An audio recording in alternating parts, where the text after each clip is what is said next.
I was very successful, but I dove myself into work to the detriment where I ignored everything else, right? Because that's what you do, working in two jobs, trying to survive, doing this. And you don't realize it. But again, doing the work and unpacking everything, you start to look back at all those things. I never appreciated all the success that I actually had, all the accolades that I have that I was able to do for myself. I never enjoyed that. This is the Your Next Success podcast, and I am your host, Dr. Carolyn Sangel. I am a life-first career coach and strategist on a mission to normalize questioning your career. We explore how to build a career that truly fuels your life so you can become your own version of authentic success, one that is aligned, meaningful, and truly yours. Michele Novack is the founder of CardinalsByte, a cybersecurity risk management firm helping small businesses navigate compliance with clarity and confidence. Before launching her business, she invested more than 30 years building a successful career, rising to executive leadership roles at Bank of America and Capital One. She is also the author of 2 books on mindset and entrepreneurship. In this conversation, you'll hear how Michele's journey through resilience, healing, and self-discovery led her to redefine success, discover who she is beyond the titles, and build a life and business rooted in purpose. Michele Novack, welcome to Your Next Success. I'm so glad to finally be talking with you. Hey, how are you doing today, Carolyn? I'm excited to be here as well. Thanks for inviting me to the show. I loved you from the moment we first started to get to talk, and you have such an inspiring story. Not only are you an entrepreneur yourself, but also you help so many other businesses with cybersecurity. And that's not where the story started, though. So let's take it way back. Help me understand, where were you born? What was life like for the very youngest Michele? So I was born in Yonkers, New York. You can tell by the Yonkers. We say Z at the end. I grew up there all of my life. My entire family was there for a long time. I was born in the 70s, right? And then grew up in the 80s there. So it looked like running the streets, playing with all our friends, riding our bikes, the normal things that kids normally do. I had a dark side in my past. When I grew up, I was molested as a young child. And that really impacted me later in life, but not really understanding the trauma that it brought along and everything else. But I had a great childhood with meeting great friends, and I still have those friends today, right? Like, we still talk and we still laugh. Went to local schools, met a lot of great people, and a lot of those things really kind of built who I am today, I think.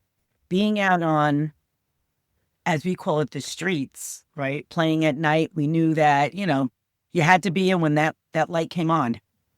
Yeah, when the street light comes on, it's time to be back home, for sure. Exactly. So those are the kind of things that, we went through. I always went to school, but ironically, I think because of my trauma that I had, around 12, 13, I started to do things that I probably shouldn't have done. I was acting out and things like that, but I didn't understand why I was acting out, obviously. But I'm happy that I made it through, right? Oh, for sure. Were you aware of your trauma while you were little, or did you block it? I mean, how did acting out look like for you? Yeah, so I was aware of what was going on. My background, my family, right?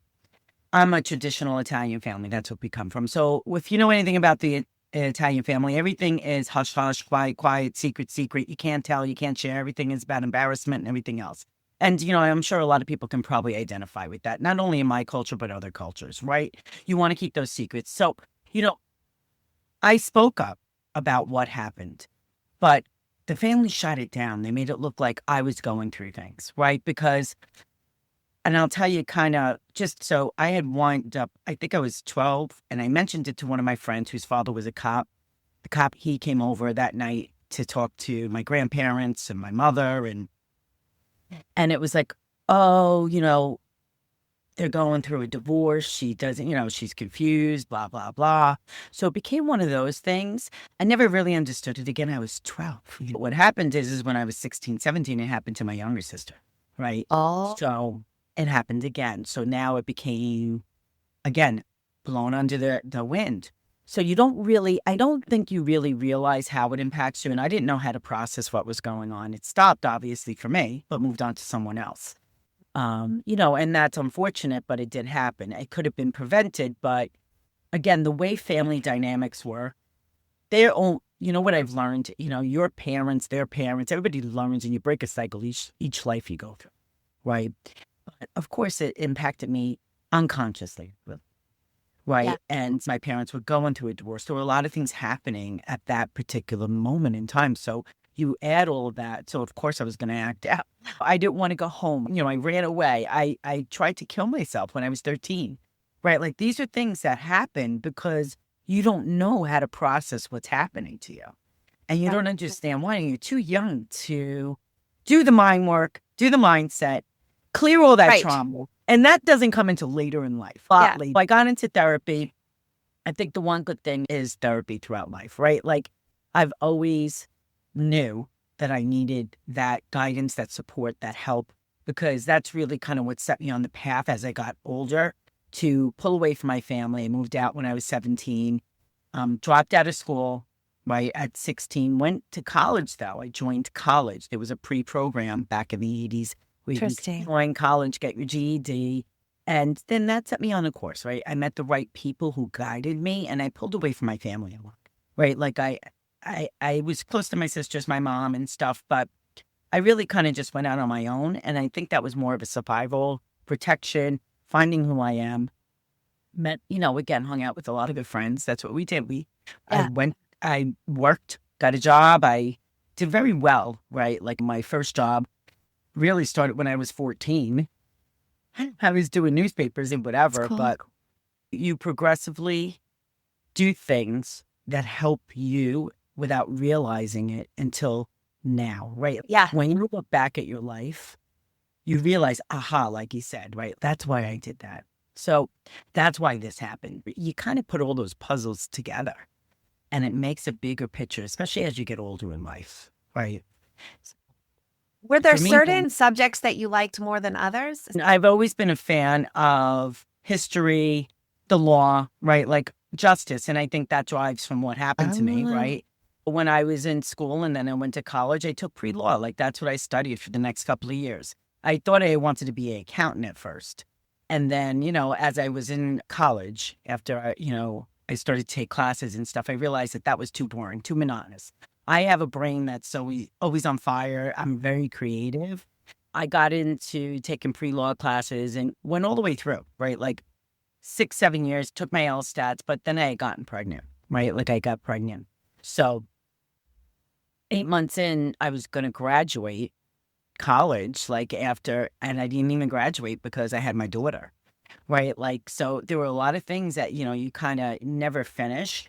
And I didn't go back because I was a single mom at that point. So there were a lot of things that kind of, life just happens. And I never looked back and I don't regret any of it. Like I never looked back and said, oh, I should have became a lawyer. No, that didn't happen because that helped me. The one thing I always had that was really good, and I don't know, I always say the universe always aligns and gives you what you need and God always follows. You just have to have faith. I was working 2 jobs. When I moved out, I was going to school at night 4 nights a week in college. I did what I needed to do. And taking those classes really helped me understand part of the trauma that I went through, I think also. And it's a good thing because you just kind of keep moving forward. But, I worked at the hotels when I transitioned. I had a really good job at the hotel. I was doing banquet waitressing. Then I went into the HR department. Became an HR generalist, blah, blah, blah. I spent the next 13 years in the hospitality industry, running HR in hotels. So, I had a really good stint. And then I got very sick. I had snapped I think it was my disc in my neck. I was out in Ohio with my daughter because I had moved out there at one point to open up a hotel. And I couldn't move. Right. Like I remember my daughter, they had to come out and get my daughter and she had to come back to New York and live with my family for 6 months because I was in the hospital. Something had happened when my disc, just collapsed. Yeah, what happened? You were just doing whatever. And next thing, I was driving when it happened. Yeah, Caroline, I was driving when it happened and I'll never forget that. And I don't know what happened. All of a sudden I remember just blacking out. My daughter was in the car, so thank God I didn't hit anything. I kind of like hit the curb, went Yeah. into a curb, because I was going slow enough. I guess you Yeah. already knew my head started to feel like massive pain. But whatever, they don't hold your job. You go out on FMLA, but then they can replace you. So that's kind of what happened. That forced me into another transition in my life. And I started to I remember I was still out in Ohio, and I started to work for a company called MBNA, which is a massive credit card company. They were one of the first credit card companies out there. And Yeah. I went into collections with them. I got a job after, it got better. Started working with them, and then, went into finance, banking. And then that just kind of catapulted my career in banking. I, became a VP in banking for Bank of America. And then I went over to Capital One. And then Wow. that's how I got Yeah. into auditing. And, I've had a career that's been crazy, right? And then at Capital One, the writing on the wall came, right? They were very progressive technology-wise, Callan. So one of the things that I'm happy for is Capital One was always very good about pushing you to learn and drive and do different things. And they had their tech college, and I started to teach cybersecurity. And that's what got me interested in cybersecurity. Oh, interesting. And then I said, okay, well, you saw the writing on the wall with the restructuring. People were getting, let go and whatever it was with the departments, and technology was taking over. And I was doing auditing. I was out in the field. I used to go to banks and the branches, and I would go audit and then do risk management and all of that. And eventually things happen, right? So you get that call on a Wednesday and you're here and this is where you're going next. But before that even happened, I started to go back to school to become I got into cybersecurity. I became a cyber engineer, and I drove into that. And thank God I did that, because when that did happen, you have always been extremely perceptive about what's going on. What am I doing? What could I be doing differently? What could I be doing next? And so you're at a large company that has resources to help pay for people to get new certifications and things. And even though you're extremely busy, you make that time for education. And even after you moved out, you're working 2 jobs while also going to school. So this is like kind of a really important thing, I think, is that you're just like, oh, wait, what can I do if I get that? Let me get that training lab, that constant love of learning, that constant desire to just make it happen, find a way. And so you start a leveling up on your own skills by realizing, wait a minute, this industry is starting to have profound changes. Even then, what can I do to get ahead? What can I do to get a new skill set that may come to serve me if I need it? That is so, so smart. So many people are just busy doing the day-to-day that they forget to think about securing their future. And I didn't realize that started while you were still working. Okay, so let's talk about this HR call on a Wednesday, because it kind of went back quickly. So you had started going to school for cybersecurity. You're at a really well-known company in a great position. And then what was that HR call about? right before that happened, there were things going on. There was new leadership and everything else. And again, I already saw the impact with other people that were colleagues, right? Things were Things were happening, meaning they were losing their jobs? Yeah, they were already losing their jobs and giving packages and severances, and all companies do that. I understand that from a business perspective, because I ran branches and everything else. I was part of those, this is what we have to do. We have to realign, and that's natural. Nothing bad in that, especially as you grow and you continue and you have tools and technology that's implemented within it. So there were issues with the new leadership, right? I honestly believe they were threatened by me because I had applied for that particular job. When you have that and you have a new leadership come in and they know that you were looking at their job, Yeah. it becomes a mental challenge, like the white elephant in the room. So I think that's kind of catapulted. The one thing I have to give gratitude for the company is when they do something like that, there's a couple of different packages. Yeah. They kept me on and they gave me the ability to work and try to find another area that I can go into and everything else, which was very good, right? Like most companies don't do that. And I did that. I got my severance and, I was working in other departments and, I could have stayed on with them. But, I think the reality check came in that this can happen at any time, right? Like in today's world, there's no longer getting a job and working 25 years with the same company. If most people today, and I see it over and over, work 2-3 years, and the younger generation hop around like bunny rabbits. And I don't blame them because they have a different mindset than we do at, what we were taught, right? Yeah. To keep your head low. Yeah. That's, again, it's a cultural thing. It's how you're raised, how you're taught, what your beliefs are. And you have to get rid of all those beliefs in order to grow and kind of become someone and follow your own path. I was devastated. Don't get me wrong. I was devastated for a lot of reasons. It impacted me emotionally, mentally, went down. I was depressed. There were a lot of things that happened. Yeah. Again, I was prone to crisis at that moment. There were a lot of things that just kind of percolated. And I had to make a decision on where I was going mentally for myself and everything else. I had things going on in my own personal relationship with my husband and this and that. And, when you add all of that pressure on and then, financially, there's a lot of things that kind of just spin out of control. Yeah. And So even though getting a severance package, this change in identity, this change in work, you're seeing, I don't know that I want this if I'm just one business decision away from being high and dry, left on my own.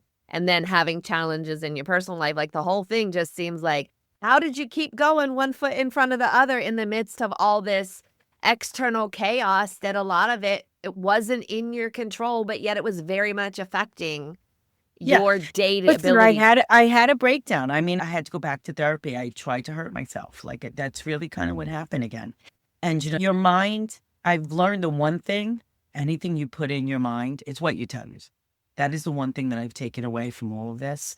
I understand now what I tell myself in my mind is what is real. The mind doesn't know anything different.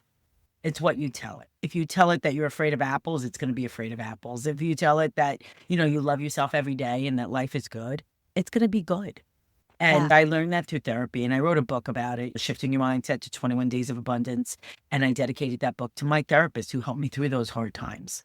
Lynn was my anchor, right? She got me through a lot. She helped me unpack 50 years of trauma, right? Yeah. And look at life differently. That's where the work just started. I continue to do the work every day, but that's where it started, right? And thank God for that. But you don't get to the other side without help.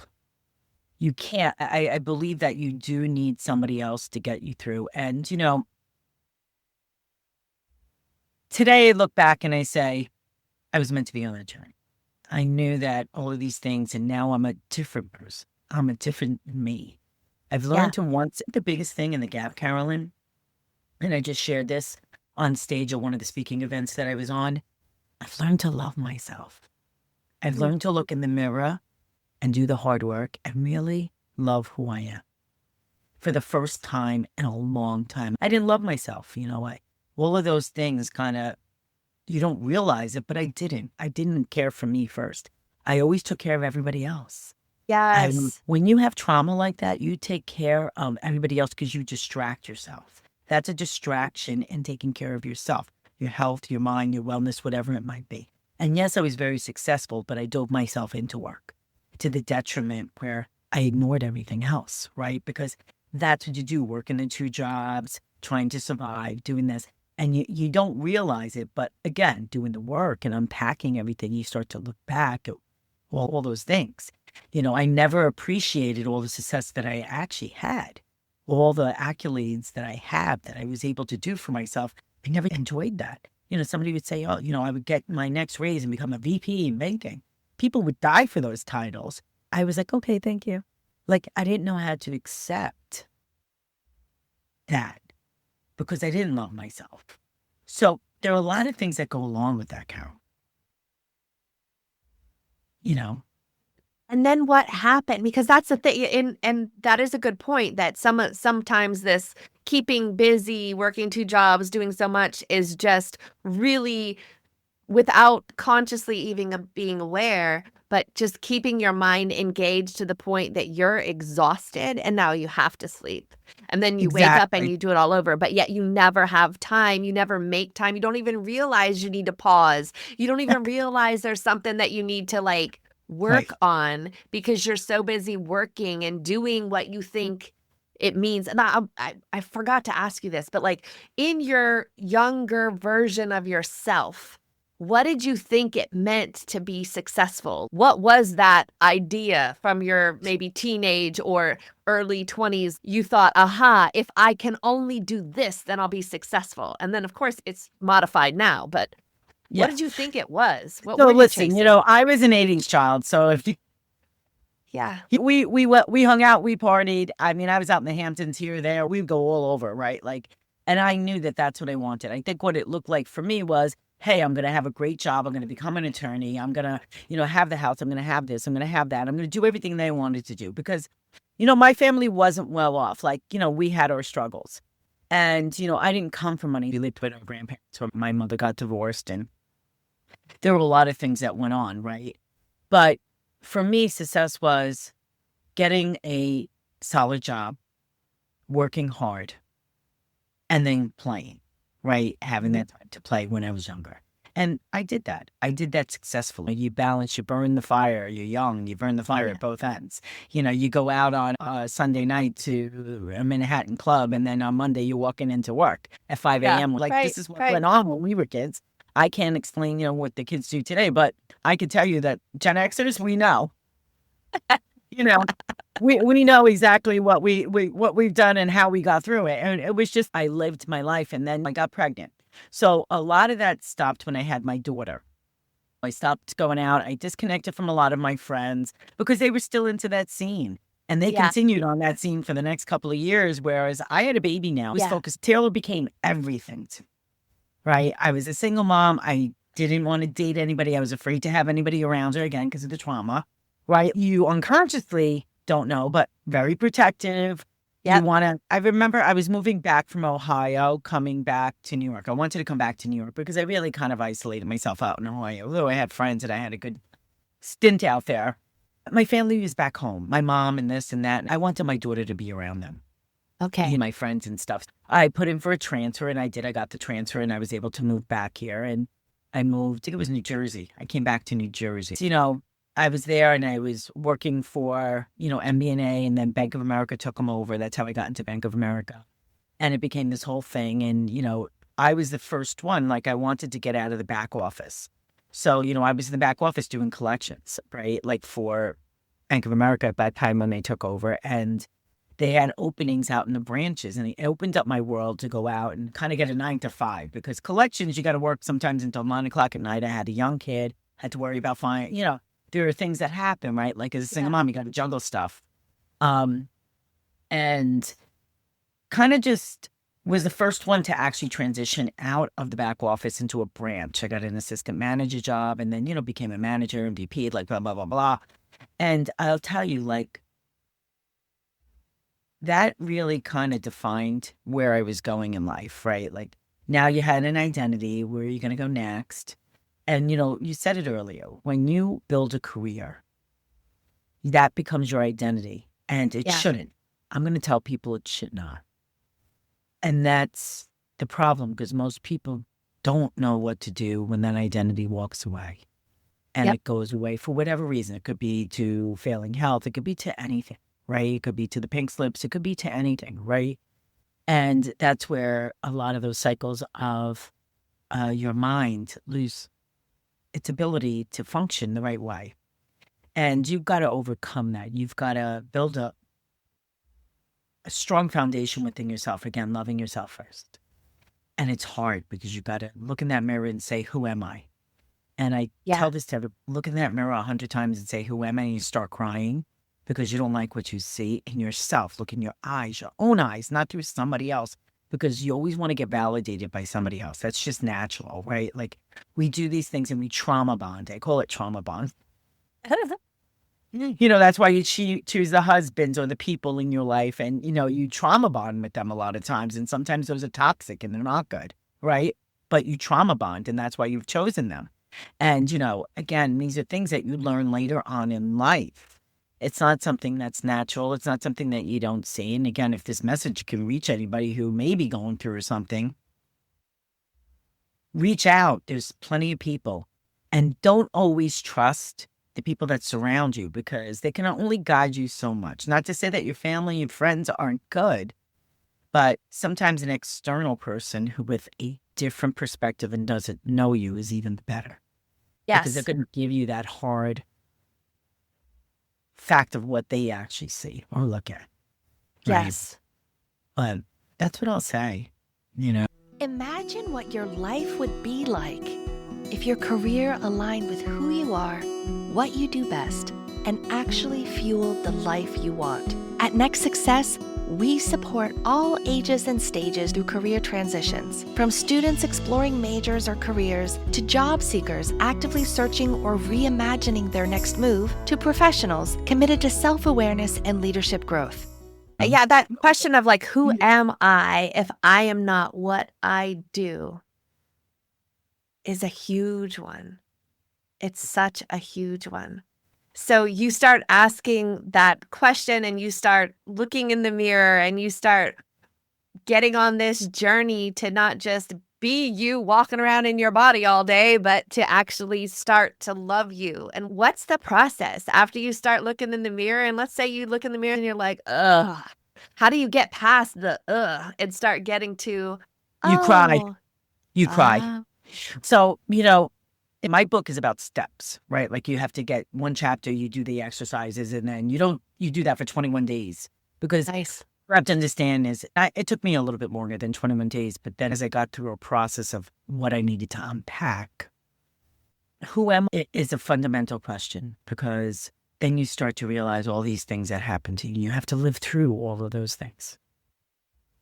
Every single thing, year by year, minute by minute, you have to get through it. And it could be crying, it could be anger, it could be anything that comes out of those questions. When you're looking at yourself and you're really asking yourself, who am I? You have to be truthful. It's about being truthful and accepting, right? You may have to go through that grievance process, or you may have to go through the resentment, the hatred, whatever it might be, to get to the other side. So it's going to come with things. But the journey is well worth it once you release it. Once you get to that phase of accepting the things that may or may not impacted you in your life, you come to the other side. And acceptance and forgiveness is even more powerful. I had to forgive not only myself, but a lot of people. And come to peace with that and put it where it belongs.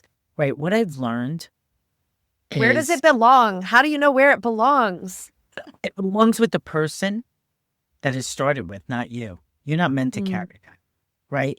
But one of the things I'll add to that is, in life, we all have expectations of someone else. And an expectation, you will never, ever, and that's one thing I've learned, it's my expectation of what Carolyn should be doing. And when Carolyn doesn't live up to my expectation, then I'm angry, pissed, mad, whatever it might be, whatever emotion that triggers, right? If it's happiness, joy, whatever, right? And I only fail myself because it's my expectation. I have to take the responsibility and that expectation and that accountability, because it's not Carolyn's fault that she didn't live up to that expectation. It's my own expectations I set for her that she can't live up to. And if that's not something that I expect from her, right? We talk about, let's put up boundaries. Like in a relationship, if you're not getting treated right, or you have a certain standard once you find yourself, right? And you really love yourself and you say, this is what I want for my life. Like if you love somebody, you got to meet them in the middle. And sometimes you realize that maybe that partner is not the right partner, even after 10 years, 5 years, 3 years, 20 years, whatever, right? 20 years marriage, no, I know. You know, right? And it hurts on both sides. There's always going to be that pain, that anger, that anguish, because you have to pull away and do what's right for yourself. And that is hard. It's very hard. A lot of people don't, and that's why they stay in these relationships. But go to therapy then. If you love that person and you really feel that there's value there and they're doing the things and they're going to give you what you need, of course, you got to make compromises in that. There's not everything hard line, but there are a couple of things that are a no-no. Yeah, right. There's some red flags that you really got to, snap out of, but that's hard to do. I see it with a lot of relationships and people and, friends of mine or whatever it might be are still in these marriages or relationships and, sometimes they're abusive, sometimes they're whatever. And they stay and, I don't give anybody advice. I ask them, well, what is it that you want for your life, right? Like when somebody starts telling me, I'm like, well, okay, I'm not going to say leave them because Right. I know that they have to come to their own terms, right? They have to do their own work, but you can ask them questions to help them realize that and walk them through it. And that's what I've learned, right? Like when somebody says, oh, I just had a friend of mine tell me a couple of weeks ago that her husband hit her and threw it to the ground. And I said to her, I said, well, how did that make you feel? Yeah. Right? Well, what are you thinking? And I just let her talk. Like sometimes you have to not give the advice. How did you learn? Were you always like that, or did you learn that? Like, I learned that. so Learned much that. you're just trying to tell people what your thing is, but nobody Well, wants yeah, to you hear remember it. I'm a saver, so are you, right? Go in and Yeah. save them. So Yeah. I had to learn that because, we always wanted to go in and fix the problem. We were fixers, Mm. right? But I had to learn that and, we fail at listening. And it's very hard for me to listen to people. It took me a long time to listen to what they were actually saying. And that was one of the things that I had to accept.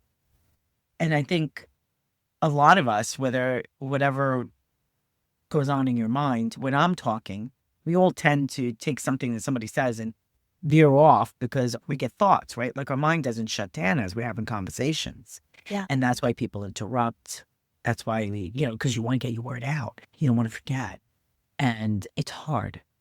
Carolyn, it's hard. And, I can't say I'm perfect at it. When it comes to certain things like my daughter, I always want to give her advice. She's like, I don't need your advice, Mom. Don't give me your advice. I just want to tell you something because you can't help it. So hard. You want to fix it. You want to save them. I still struggle with that. I struggle with that with my daughter all the time. I'm doing better with my grandson. But again, you have these tendencies and traits that are really hard. You battle that. And you have to recognize it's happening in order to stop it, right? To recognize that you're actually doing that and then stopping it, right? Super hard. Your brain only knows what you tell it. Yeah. That's it. I don't care what anybody says. Your brain is a computer, and what you input it is what it's going to learn. Just like AI. What you tell it, it's learning from you. Your brain is learning. It's the same thing. AI, you're AI. And the thing is that unless people have done work, the operating system that your brain is running on was installed between ages 3 and 5. And That's meanwhile, your phone pushes you for automatic updates. Your computer pushes you for automatic updates. And unless somebody has intentionally done the work, and if anybody's like, well, what work is that?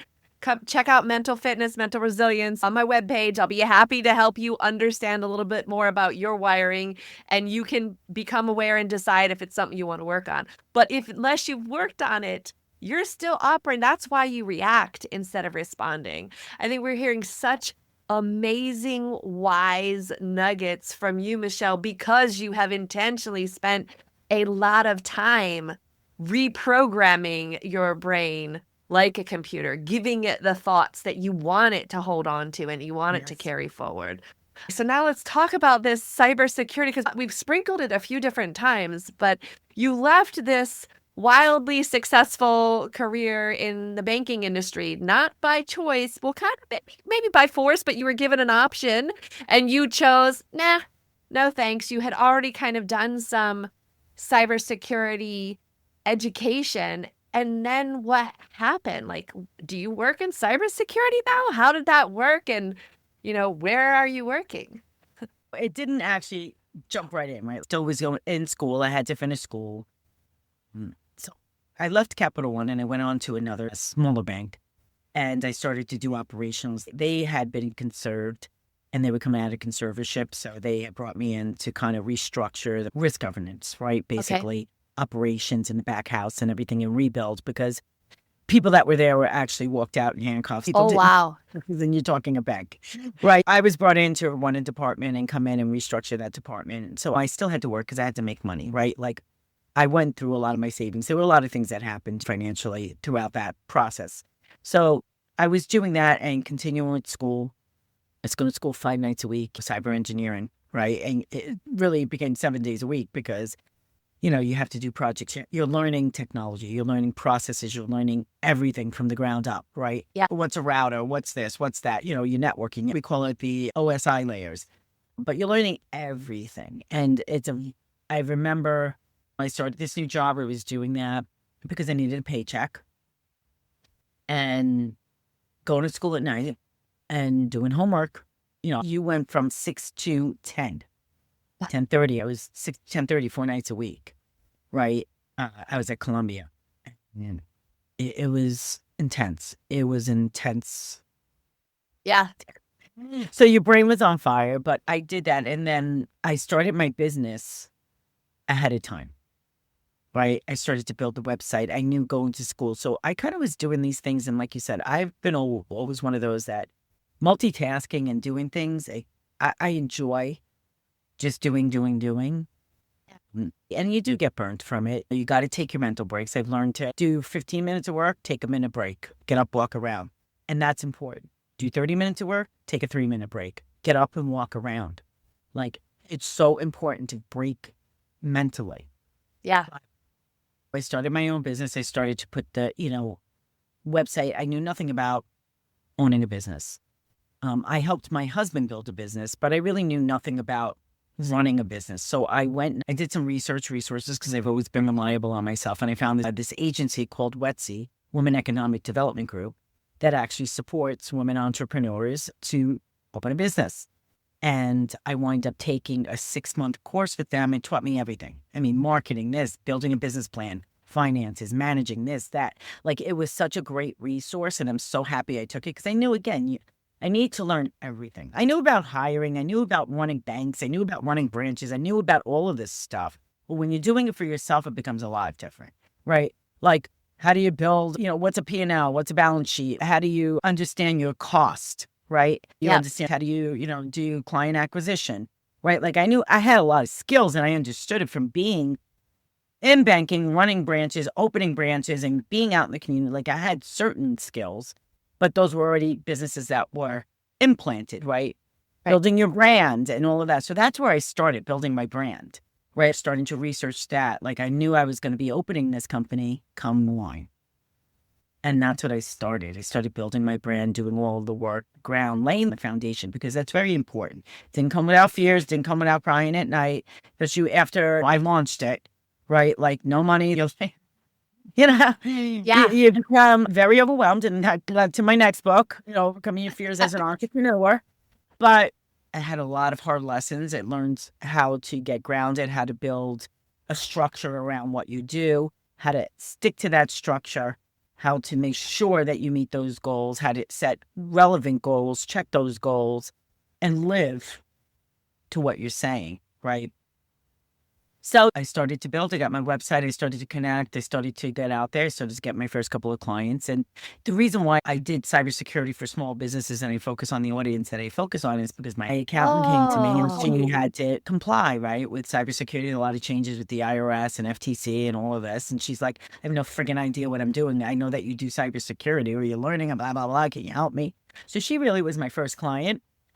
That's cool. And my practice, and I put it into place and put the process and built a baseline for her in compliance and helped her get certified because you need to become compliant with NYDFS and then, NY Shield and some other things. But that's where I started. And then, kind of word of mouth and then getting clients from here. And, I never paid for an ad ever. I got to tell you right now, I don't believe in campaigns. I don't believe in paying for ads. It's all been organic, word of mouth, growth, right? Like, that's it. Referrals. If you like my service, refer me. The best thing that you could do is refer me. Meeting, networking with the right people. I've met a lot of people. Networking is very hard, right? Like, you got to weed through that and time that you waste and so on and so forth. So that's one of the other things you learn is, running a business. Like, everybody was here like, oh, I'm so excited. I'm so important, but you're not. Well, I think that's a super important thing is what is the motive of the person that you're talking with? And what's in it for them? And are they being authentic? And are they somebody that you want to align with or not? Or are they just looking to get their little pitch out and move and next? And you're like, okay, you really don't care about me. You're just trying to care about yourself versus I think more authentic networking is a give and a take, and it's a understanding, and it's a listening, and it's a trying to get to know the person first. Who are you without what you do? Right. So, And that's hard looking at people, right? Like in figuring out who they are on a stance. That was another skill you have to learn, right, Carolyn? Like, Yeah. and I've always been good at analyzing a room, walking in quiet. I've always looked around the room. I'm the one that sits and I'll analyze everybody, but not in a bad way. I'm not judging. I analyze to understand who they are. And you see how they interact with other people. You see who's sitting in the corner by themselves. You see who's out there loud and has that fake face on it, right? Like you watch a room, you can understand how they are, right? But it's key to understand that, especially in business, because it helps you understand your clients' needs, and how they will handle things that you tell them, right? Because everybody's different. They all have their own unpacking to do or their own background, right? So analyzing people and understanding them is a hard thing to do. And I don't always get it right. I don't pass judgment. If somebody, I hate gossip. I'm not one of those. And everybody knows that. Don't tell me. Because you want to come up and talk about somebody, I look at them and say, well, did you tell them that? it's good though. Shut It's them true. down. Right. Like, Yeah. you tell them that, because if you didn't, I really don't want to hear it. I don't have the time for this, right? Like, and you've got to, again, put up your boundaries. If it's important and you need to know it, right? Like if it's something that impacts you, Right. what does that mean? So what are your tips for if somebody is, let's say they realize they need to go do networking, and whether that's for them getting a job or for them as an entrepreneur trying to, gain some clients or meet some people, what are your go-to tips for if you're going to go to this thing, the date, time, location, now you're going to show up in a room full of people you don't know. How would you approach that, or how would you suggest somebody consider it? yeah, so listen, there's a lot of different tips that I can give, and I'll just talk from personal experience. First of all, to get out there and get your brand name, you need to know who you are, and you have to put a bio, you have to put a media package together, you have to get those things together. You have to kind of define what you're doing and what you're delivering, and you'll revise that a million times, right? I have built into my process, every morning I wake up at 5:30 in the morning and I listen to YouTube's Billionaires Talk, right? Tips from billionaires, the tips from millionaires, like how they've run their business. I've met some influential people. I was at a conference and I met Tommy Hilfiger. Like he very influential, just listening to people. So you learn from people who've already done it, made their own mistakes. That's key. Have a structure in your day, 15 minutes a day to do different things that are very important. Create goals for yourself, right? I do all of my social media early in the morning, get it out of the way. And then I don't look at it the rest of the day, set it and forget it, right? I listen to the news every day in my industry, right?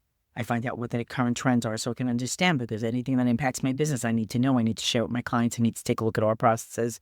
I need to know what I might have to put out there, update, whatever it might be. You're responsible when you become a business owner for everything that happens within that business, whether you have employees or not. Okay. Yeah. Connect. But when you're building your business and your first networking is, because a lot of people get scared. They don't, again, know who they are. You have insecurities. And when you walk into a room, that's what triggers it. And you've got to work, again, through those insecurities. It's your own. Don't set those expectations on the other people. And who cares what they think? I walk into a room, I could care less what people think. If you don't like me, don't talk to me. And I will tell you, well, okay, well, thank you. Bye. And I walk away. Like, I won't even entertain the conversation. If somebody comes over to me and they start a conversation, I'm like, okay, well, I got to go over there. Thank you. Like, I'll walk away. Like, I won't even entertain it anymore. And again, they may not like me. I'm not looking for that approval anymore. So when you're networking, I would tell you, don't be afraid to take some classes on speaking, right? Toastmasters. Join your local Toastmasters. It'll help you build that confidence. That's where I started too, right? Yeah. It'll help you build that confidence to speak to people, interact with people, listen to them better. But Toastmasters is free. Like, you can join them, right? Join a local organization, do like a WETC or whatever it might be, that will help you understand how to build a business, how to market, how to get yourself out there. Find a mentor. I'm part of Rewrite the Code, women organization for cybersecurity. And I mentor young women in cybersecurity that are growing their careers and it's still in school and want to go out. Find a mentor. Reach out to somebody on LinkedIn. Get yourself on LinkedIn if you're not.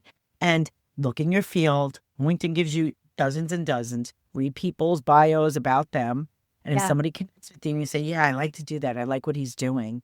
Reach out and send a message. Say, hey, listen, I'm looking for a mentor because X, Y, Z. Don't be afraid of being shut down. You may have to do it a couple of times. I did it, but I found a really great mentor. And that mentor's been with me for the last 4 years. And I need a sounding board. You need a sounding board to throw things off of and an idea. And again, someone outside your family and your normal circle. Because I can't tell you, a lot of the people that you think support you in doing this do not. Well, they don't understand what you're actually doing or they're in the scared. grind. They want a 9 to 5. They're stuck by the hand in the mission, right? Yeah. It's a lot of courage to become your own boss. Look at the major people that have started businesses. Some of them have never even graduated high school and they're billionaires, right? So you need to educate yourself. And I've always been educational. So educate yourself really well in the industry that you're in and that you're interested in. That's very important. You want to become the authority in that industry. You want to become the expert in that industry where people look for you to give advice, right? So start your own little web class. One of the quickest ways to probably do things is, go to StreamYard, hook up your Facebook, TikTok, whatever you want to do, your LinkedIn page, and set a class that you're going to do a web class teaching somebody free. You're right. A free class. Yeah. It's a live event on those 3 channels. Do it once a week. Do it consistently. Maybe you have a love of how to plant flowers. Just do it. Teach people how to plant flowers and how to save them, right? How to, change your own oil. Whatever you're into, you can do that. It's a very simple step, but what that will do in the world today, especially with AI and GEO, as we call it, instead of SEO, GEO is the new LLM where people are searching for businesses and stuff like that. Yeah. So it's geo-engineering, right? Optimization.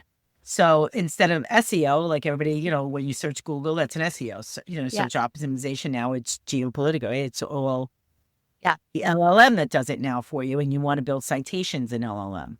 And that's the best way to do it because they only build citations on news articles and actual authority. Right. So if somebody's searching, give me a small business or a cybersecurity company that handles risk management near me, I want my name, CardinalsByte, to pop up. Right. Yeah. And the only way you do that is to build authority out there. And the way you do that is what I'm saying is take the simple steps, the free steps to do that. And that's very important. And that'll also help you build your brand and you'll get better at speaking. And it doesn't matter if nobody shows up. Nobody showed up from events and maybe have 1 or 2 people in the beginning, and that's okay. But if you do it consistently, you'll build because the algorithms will also pick it up. Right? So smart. You have to understand how everything works. Right? And then I got on a podcast. The best move I ever made. I said, you know what? I'm going to talk to my story. I was scared. I was scared. To get on. I got my first, approval, to be on. And, I remember that first conversation. I was invited. But again, I was just starting my business and, it is what it is. And then I remember getting an invite to talk about a podcast as a millionaire. And I'm like, okay. And, I had a good conversation with that person. I said, I'm not a millionaire yet, but, Yeah. But they still invited me on, so as you grow your brand and everything, you'll get invited to podcasts that like yourself, Carolyn, that really share and are educational, that do things for the community, that are building, that have a following, that, mean something. But those are the things I would say as far as tips. Have a schedule. Understand the industry that you're in. Know how it impacts, right? Listen to news in this. Follow people that are influential. Get on podcasts like this to reset your mind and join people like Carolyn, right? Who can help you. Yeah, and I don't say that, and I'm not just plugging that in. You have a business that is very fundamental and supports people in all spaces. Yeah. right? No matter where you are at in life. Do things like that. That's very important, right? Like have that backup and find a mentor. Like those are the top tips I'll tell you right off the bat, right? And then, find resources in the community that can help you grow. A lot of them do charge, but I'm part of a couple of select organizations where I can network. And that's it. I'm not, a gazillion. Everybody wants you to join. Everybody wants you to be, but I have to focus on what I want to do. I became, I teach on a platform for CPAs and tax professionals and bookkeepers and accountants. And that's my clientele, but I teach because of that. I want to educate my clientele in the world of cybersecurity. I teach on CPA Academy, right? So that gives me exposure not only to that clientele, right, to build your business, Yeah. right?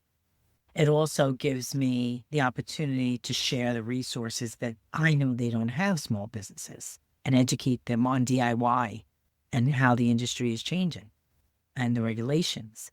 So that's very important to me, right? I mentor. And then my next step, I think what I'm going to do this year is go out into the community, and that's always been my mission, maybe to teach in schools, like high schools, cybersecurity or That'd be awesome. Yes. But, you have to have time. Yeah. So how do people find you? How do people work with you?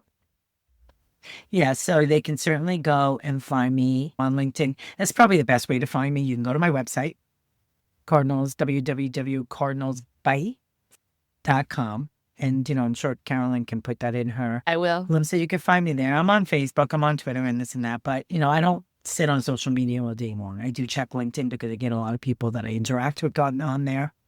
And then you can just email me, right? Like you can go to my website, you can email me, you could do whatever you want, right? Like if you want to find me, you find me. Anybody for this show today, if you want a second look and you're a small business, it doesn't matter what industry you're in and you're worried about being hacked, phished, whatever it might be, because that's really ransomware, I could do a second look for you today and I'll do it for free. Right, I can test your systems and come in and just give you a ground base. And so you understand where you stand. It's something that's very easy to do. And I recommend everybody doing that, whether it's through me or somebody else. With everything that's out there, it's critical, Carolyn. Absolutely, Michele. Well, how do you define authentic success for you in this moment?